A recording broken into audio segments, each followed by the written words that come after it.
आज गांधी परिवार काले कपड़े पहनकर सड़क पर उतर गया और कांग्रेस पार्टी के नेता भी उतर गए। सोनिया गांधी ने सांसदों के साथ विरोध प्रदर्शन किया। राहुल गांधी ने संसद और सड़क पर प्रदर्शन किया। राष्ट्रपति भवन की तरफ मार्च निकालते हुए उन्हें हिरासत में ले लिया गया। प्रियंका वाड्रा भी पार्टी दफ्तर से मोर्चा संभालती हुई नजर आई और नेताओं के साथ सड़क पर उतर गई। प्रदर्शन के दौरान पुलिस ने रोका तो वो बैरिकेड पर चढ़ गई। पुलिस ने फिर रोका तो सड़क पर बैठ गई। दिल्ली पुलिस ने हाथ पैर पकड़कर उठा दिया, उन्हें हिरासत में ले लिया गया। कांग्रेस ने महंगाई के खिलाफ यह विरोध प्रदर्शन किया, ये वो कह रहे हैं, लेकिन आरोप यह लग रहा है कि महंगाई तो सिर्फ बहाना है। कांग्रेस के हल्ला बोल की असली वजह ईडी है, जिसमें सोनिया गांधी और राहुल गांधी की मुसीबतें बढ़ती जा रही हैं। ईडी की अब तक की जांच में नए खुलासे भी हुए हैं। नए खुलासों के आधार पर यह कहा जा रहा है कि सोनिया और राहुल से पूछताछ का चैप्टर फिर से खुल सकता है। मतलब सोनिया और राहुल गांधी से फिर ईडी पूछताछ कर सकती है, यह बातें कही जा रही। पहले आज आपको ईडी की जांच के बारे में बताता हूं, फिर महंगाई पर कांग्रेस के सियासी ड्रामे का चैप्टर भी खोलूंगा आगे। दरअसल नेशनल हेराल्ड केस में ईडी ने अब तक जो पूछताछ की है, अब तक जो छापेमारी की है, उसमें ईडी को कई नई जानकारियां मिली। ईडी को इस मामले में हवाला लेन देन का कनेक्शन मिला है, यह कहा जा रहा है। ईडी के सोर्सेज बता रहे हैं कि नेशनल हेराल्ड अखबार निकालने वाली कंपनी एसोसिएट जर्नल्स लिमिटेड यानी एजेएल को हवाला के जरिए भी रकम मिली। इसमें कई फर्जी कंपनियों के जरिए लेन देन किया गया। इनमें से 5 से 6 कंपनियां ईडी की रडार पर भी हैं, ये भी सोर्सेज कह रहे हैं। रेड के दौरान ईडी को यह भी सबूत मिले हैं कि मुंबई और कोलकाता के हवाला ऑपरेटर्स के जरिए नेशनल हेराल्ड केस में लेन देन हुआ। ईडी उन सभी लोगों की जांच कर रही है जिन्होंने फर्जी कंपनियों के जरिए एजेएल को पैसे भेजे थे। छापेमारी में ईडी को जो नए सबूत मिले हैं, उससे सोनिया गांधी और राहुल गांधी की मुश्किलें बढ़ सकती हैं, कहा जा रहा है। ईडी एक बार फिर सोनिया गांधी और राहुल गांधी के बयानों की जांच कर सकती है। उन्हें दोबारा पूछताछ के लिए बुलाया जा सकता है और कुछ लोगों का तर्क यह है कि हो सकता है सोनिया गांधी राहुल गांधी से फिर पूछताछ हो, इसलिए पहले ही यह माहौल बना दिया जा रहा है कि देखो हम जनता की आवाज बन रहे थे, महंगाई का मुद्दा उठा रहे थे, इसलिए हमको प्रताड़ित करने के लिए ईडी हमारे पीछे लगाई और हमसे फिर पूछताछ कर रहा है। लेकिन वो है या नहीं, वो अभी आपको आगे बताऊंगा। लेकिन क्यों इनको फिर से पूछताछ के लिए बुलाया जा सकता है, ऐसा हम क्यों कह रहे हैं, यह आपको बता दूं। दरअसल नेशनल हेराल्ड केस में ईडी ने अब तक कांग्रेस के 4 अहम नेताओं से पूछताछ की। इसमें सोनिया गांधी का नाम है जिनसे पूछताछ हुई, आपको पता है।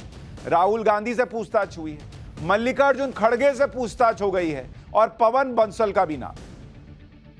ईडी के सूत्रों के मुताबिक सभी ने पूछताछ में वित्तीय लेन देन की जानकारी होने की बात से पल्ला झाड़ लिया कि हमको कुछ नहीं पता। सूत्र कह रहे हैं कि सभी ने मोतीलाल वोरा का नाम ले लिया, जिनका दिसंबर 2020 में निधन हो चुका है, कि सब मोतीलाल वोरा को पता था। अब मोतीलाल वोरा से तो पूछ सकते नहीं, तो सबने कह दिया, सोर्सेज कह रहे हैं ईडी के, कि मोतीलाल वोरा से पूछो जाके। और मोतीलाल वोरा जा चुके हैं ऊपर। पूछताछ में सभी ने यह कह दिया था कि वित्तीय लेन देन के फैसले मोतीलाल वोरा करते थे। लेकिन ईडी सूत्रों के मुताबिक ईडी कांग्रेस नेताओं के उस दावे से सहमत नहीं है कि एजेएल और यंग इंडियन के संबंध में सभी वित्तीय फैसले दिवंगत नेता मोतीलाल वोरा ने लिए थे। ईडी के सामने ऐसा कोई दस्तावेज नहीं पेश किया गया या ऐसा कोई सबूत अब तक ईडी को दिया नहीं गया या मिला नहीं जो यह स्थापित कर सके कि मोतीलाल वोरा ही सारे वित्तीय फैसले लेते थे। ईडी का शक है कि इस बात से भी बढ़ रहा है ईडी का शक कि जिन बैठकों में वित्तीय फैसले लिए गए, उन बैठकों की मिनट्स ऑफ मीटिंग कोई जानकारी नहीं दी गई। ईडी राहुल गांधी और सोनिया गांधी के इस बयान से भी सहमत नहीं है कि राहुल सोनिया को यंग इंडियन से जुड़े लेन देन से वित्तीय फायदा नहीं होता था। तो मिनट्स ऑफ मीटिंग की भी जानकारी नहीं मिली। क्या होता है जब कोई मीटिंग होती है और उसमें मिनट्स ऑफ मीटिंग लिखते हैं कि भाई इसने ये कहा, इसने ये कहा, ये चर्चा हुई, ये पॉइंट्स हुए। अब ईडी कह रही है कि कुछ तो चर्चा हुई होगी। मोतीलाल वोरा पे आप कह रहे हो कि सब उन्होंने ही कर दिया, तो मोतीलाल वोरा से अगर आप कह रहे हो कि सब वो कर रहे थे, तो कुछ तो मीटिंग होती होगी, चर्चा होती है, उसका डिटेल तो दो, वो भी नहीं दे पा रहे। थोड़ा सा आपको मोतीलाल वोरा के बारे में भी बता देता हूं, जिनके ऊपर सब डाल दिया गया कि सब उन्हीं को पता था, सब वही करते थे। क्यों उनका नाम नेशनल हेराल्ड केस में कांग्रेस के नेता ले रहे हैं? दरअसल नेशनल हेराल्ड अखबार 2008 में भारी कर्ज की वजह से बंद हुआ। इसके बाद कांग्रेस ने नेशनल हेराल्ड को फिर से शुरू करने के लिए नेशनल हेराल्ड छापने वाली जो कंपनी थी एसोसिएट जर्नल्स लिमिटेड यानी एजेएल, उसको पार्टी फंड से 90 करोड़ का इंटरेस्ट फ्री लोन दे दिया। यानी कोषाध्यक्ष थे मोतीलाल वोरा, वो कांग्रेस के कोषाध्यक्ष थे उस वक्त, और जिस एजेएल को लोन दिया गया उस एजेएल के चेयरमैन थे मोतीलाल वोरा। बाद में इस लोन की रिकवरी का अधिकार सिर्फ 50 लाख रुपए देकर यंग इंडियन नाम की उस कंपनी को दे दिया गया जिसमें मोतीलाल वोरा 12% के हिस्सेदार थे। यंग इंडियन कंपनी 2010 में बनाई गई थी और इस कंपनी में सोनिया गांधी और राहुल गांधी की 38% की हिस्सेदारी है। लेकिन कहा जा रहा है कि सब पता मोतीलाल वोरा को है या था, और मोतीलाल वोरा और ऑस्कर फर्नांडिस की 12% की हिस्सेदारी थी, लेकिन सब कुछ करते मोतीलाल वोरा थे। ये ईडी के सोर्सेज कह रहे हैं कि यही बताया गया है पूछताछ में कि सब मोतीलाल वोरा को पता था, और मोतीलाल वोरा अब इस दुनिया में है नहीं।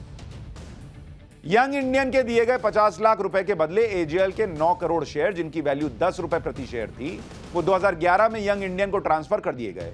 यहां दिलचस्प बात यह कि इस लेनदेन के हर स्तर पर कॉमन फैक्टर मोतीलाल वोरा थे। वो कांग्रेस के कोषाध्यक्ष भी थे, वो एजेएल के चेयरमैन भी थे, वो इंडियन में हिस्सेदार भी थे।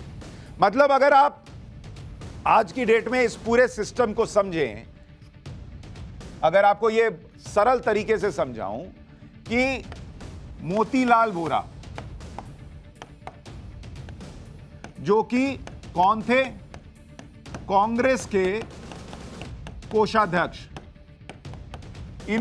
अब चूंकि जो ईडी के सोर्सेस बता रहे हैं कि सब कह दिया गया कि सब मोतीलाल वोरा ही वित्तीय लेन देन करते थे, उनको ही सब पता था, तो इस लॉजिक से चलिएगा। अगर उस लॉजिक से जो ईडी को जवाब में कहा गया, तो मोतीलाल वोरा ने मोतीलाल वोरा को लोन दिया। क्यों भाई?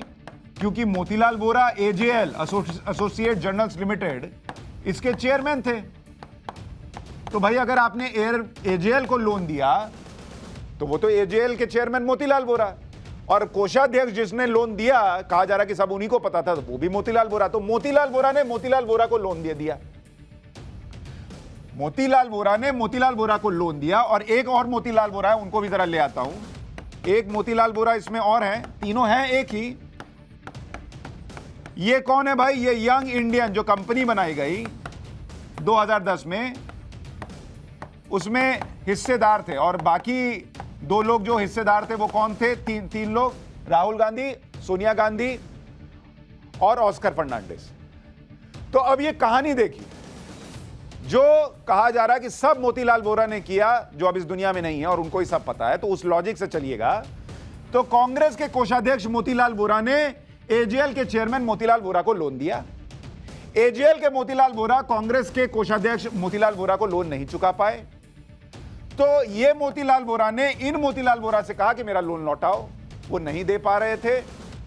ऐसे में इन मोतीलाल वोरा ने इन यंग इंडियन वाले मोतीलाल वोरा से बोला कि तुम ये वाले मोतीलाल वोरा जो कि एजेएल के चेयरमैन है, उनसे मेरा पैसा लौटवाओ। यंग इंडियन के मोतीलाल वोरा ने एजेएल के चेयरमैन मोतीलाल वोरा से कहा कि तुम पैसा लौटाओ, वो नहीं लौटा पाए। तो ये एजेएल वाले मोतीलाल वोरा ने यंग इंडियन वाले मोतीलाल वोरा को 50 लाख, ये कांग्रेस वाले, ये यंग इंडियन वाले मोतीलाल वोरा ने, इतना ही कंफ्यूजिंग है, इन्होंने कांग्रेस वाले मोतीलाल वोरा को 50 लाख रुपए दे दिए कि ये रखो, तुम्हारे 90 करोड़ के लोन के बदले 50 लाख रुपए रखो।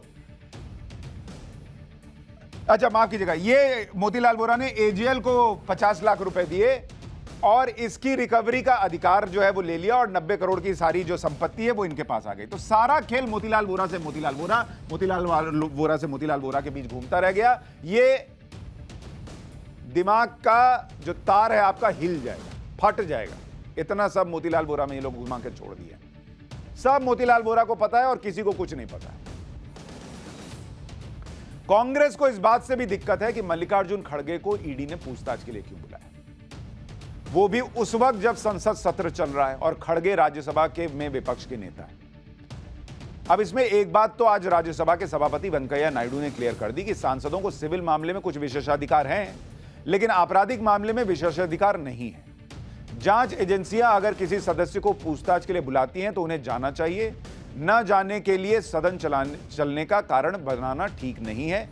ईडी सूत्रों का कहना है कि खड़गे को पूछताछ के लिए इसलिए बुलाना पड़ा क्योंकि, अब यह भी कमाल की बात सुनिए, ईडी कह रही है कि मल्लिकार्जुन खड़गे को इसलिए बुलाए क्योंकि यंग इंडियन में सिर्फ खड़गे इकलौते कर्मचारी हैं। ऐसी कंपनी बनाई कि 38% वाले शेयर वाले राहुल गांधी और सोनिया गांधी को कुछ नहीं पता, और 12% के शेयर वाले मोतीलाल वोरा को सब पता है। और उस पूरी कंपनी में ईडी कह रही है कि एक ही इंप्लॉई है। यंग इंडियन में 80 साल के खड़गे यंग इंडियन में इंप्लॉई हैं। तो उनसे कहा क्या हो, तुमसे भी पूछें जरा। तो पूछताछ के लिए बुलाना पड़ा। गुरुवार को मल्लिकार्जुन खड़गे से 7 घंटे पूछताछ हुई। आज जब महंगाई के विरोध में कांग्रेस ने विरोध मार्च निकाला तो खड़गे काले कपड़े और काला साफा बांधे संसद में आए। कांग्रेस का कहना है कि खड़गे इतने बुजुर्ग नेता हैं, उन्हें ऐसे बुलाकर ईडी को पूछताछ नहीं करनी चाहिए थी। अच्छा भाई, राहुल गांधी, सोनिया गांधी, कांग्रेस पार्टी कहे तो वो प्रदर्शन में जा सकते हैं, जहां उनको खड़ा रहना होगा, प्रदर्शन करना होगा, उसमें शामिल हो सकते हैं। लेकिन ईडी के सामने बैठकर सवाल देने का जवाब देने में इनकी उम्र आड़े आ जाती है। और उम्र का हवाला ही देकर और बीमारी का हवाला देकर सोनिया गांधी से भी पूछताछ का विरोध किया गया था। अगर उम्र को ही आधार बनाया जाए तो बहुत सारे नेताओं को तो जेल में भी नहीं होना चाहिए, ना किसी से पूछताछ करनी चाहिए। मल्लिकार्जुन खड़गे 80 साल के, ईडी ने पूछताछ कर ली। राहुल गांधी की उम्र 52 साल है, उनसे कहते हैं इनसे क्यों पूछताछ कर लिया? अरे भाई, उनकी तो 52 साल है, फिर उनसे भी ना पूछताछ करें। फिर सोनिया गांधी की उम्र, उनकी उम्र 75 साल है, कहते हैं उनसे क्यों पूछताछ कर ली? अरे भाई, लालू यादव 74 साल उम्र है उनकी, चारा घोटाले मामले में वो जेल गए, बहुत तबीयत खराब हुई, एम्स बार बार जाना पड़ता है, अभी जमानत पर है। तो क्या करें, लालू यादव को छोड़ दें कि 74 साल की उम्र हो गई, इनको जेल में नहीं रखना चाहिए? या ओम प्रकाश चौटाला 87 साल की उनकी उम्र है, आय से अधिक संपत्ति के मामले में जमानत पर है, तो चौटाला साहब को भी छोड़ दीजिए। अब 87 साल हो गए, इनको क्या सजा देनी? और जेल के अंदर जितने 60 साल 65 साल से ऊपर है सबको छोड़ दीजिए, फिर उम्र की ही बात है तो। और नियम ले आइए कि इतने उम्र के लोगों से ईडी पूछताछ नहीं करेगी, सीबीआई पूछताछ नहीं करेगी, पुलिस पूछताछ नहीं करेगी। गजब लॉजिक चल रहा है भाई। जब कांग्रेस के उस सियासी ड्रामे की क्लास लगाता हूं, अब ये तो ईडी की जांच में क्या क्या नया है वो सब बता दिया।